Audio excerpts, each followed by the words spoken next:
Assalamualaikum warahmatullahi wabarakatuh. Halo teman-teman radio investor, kembali lagi bersama saya Aditya Sibahari. Dalam kesempatan kali ini saya akan mengulas beberapa berita-berita yang sedang hangat terupdate saat ini. Mungkin banyak sekali ya yang mungkin teman-teman juga sudah update juga terkait, banyak sih terkait dengan insentif pajak yang diperpanjang, kemudian ada uh, elektronik bukti potong PPh 23, kemudian uh, ada lagi berita terkait dengan uh, pengajuan upaya hukum keberatan yang sudah bisa kita ajukan elektronik dan lain sebagainya. Namun ketika kita berbicara secara makro tentang pajak, itu saat-saat ini banyak pengamat-pengamat pajak di Indonesia yang sedang menyoroti uh, prediksi nih, penerimaan pajak di akhir tahun 2020 nanti atau uh, pada semester 2 nanti.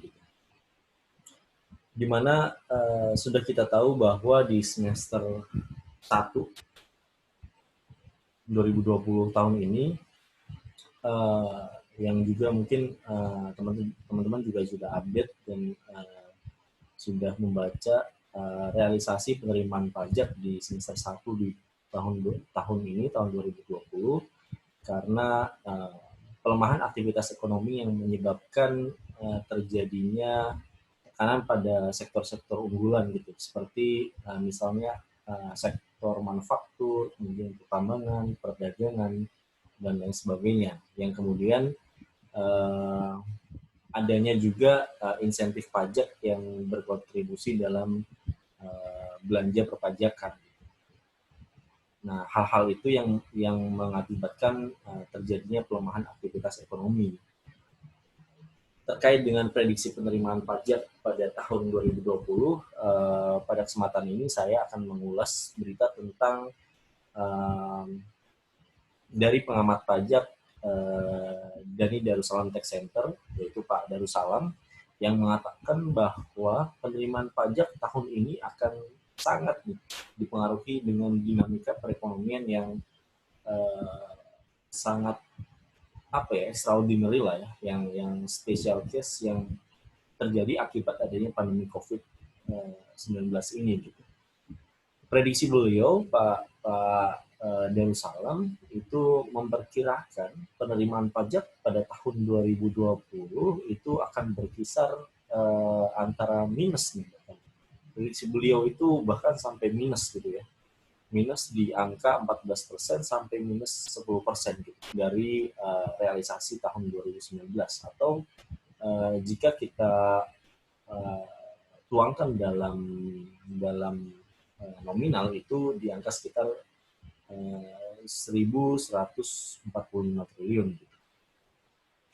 Nah, dasar pemikiran beliau bahwa prediksi tersebut atas dasar adanya dampak ekonomi akibat jelas adanya akibat pandemi COVID gitu, yang terus berkelanjutan, di mana bisa kita update terus perkembangan kasusnya juga terus meningkat. Kita belum tahu nih kapan pandemi ini berakhir, dan kemudian pemerintah juga terus menggenjot aktivitas perekonomian agar dapat berjalan dengan stabil gitu.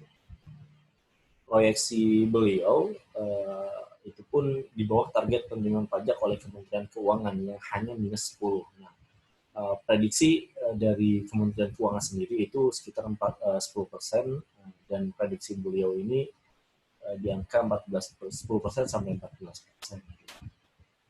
Nah, menurut Pak Darussalam, pengamat pajak di Indonesia, itu di semester 2 2020 ini masih ada harapan pemulihan ekonomi secara masif ya, secara cepat ya, ke arah pertumbuhan yang mudah-mudahan positif gitu. Nah, beliau menekankan bahwa kunci utamanya ini adalah konsumsi dari masyarakat gitu ya. Jadi meningkatnya konsumsi konsumsi dari masyarakat itu akan berbanding lurus atau berdampak positif bagi penerimaan pajak, terutama dari pos pajak pertambahan nilai atau PPN gitu. Nah, sementara kalau dari aspek pos pajak penghasilan itu pola pemulihannya eh, kemungkinan menurut beliau masih belum optimal dan mungkin masih harus berjuang secara ekstra. Nah, himbauan beliau ini kepada pemerintah agar otoritas fiskal itu terus memperhatikan dinamika perekonomian di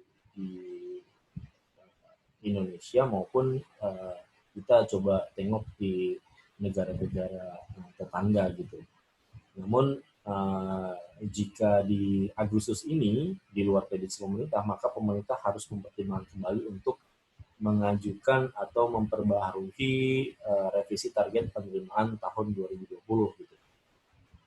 Nah, mungkin saya review kembali ya atas realisasi pajak di semester 1 ini hanya sebesar 531 triliun. Artinya kantor pajak atau yang di bawah direktur pajak harus mengumpulkan penerimaan sebesar 667 untuk semester 2 ini agar mencapai target realisasi pada akhir tahun 2020. Nah, begitu update ulas berita yang dapat saya sampaikan pada kesempatan hari ini. Semoga teman-teman tetap semangat dan tetap menjaga kesehatan di tengah pandemi seperti ini. Sampai ketemu di kesempatan berikutnya. Assalamualaikum warahmatullahi wabarakatuh.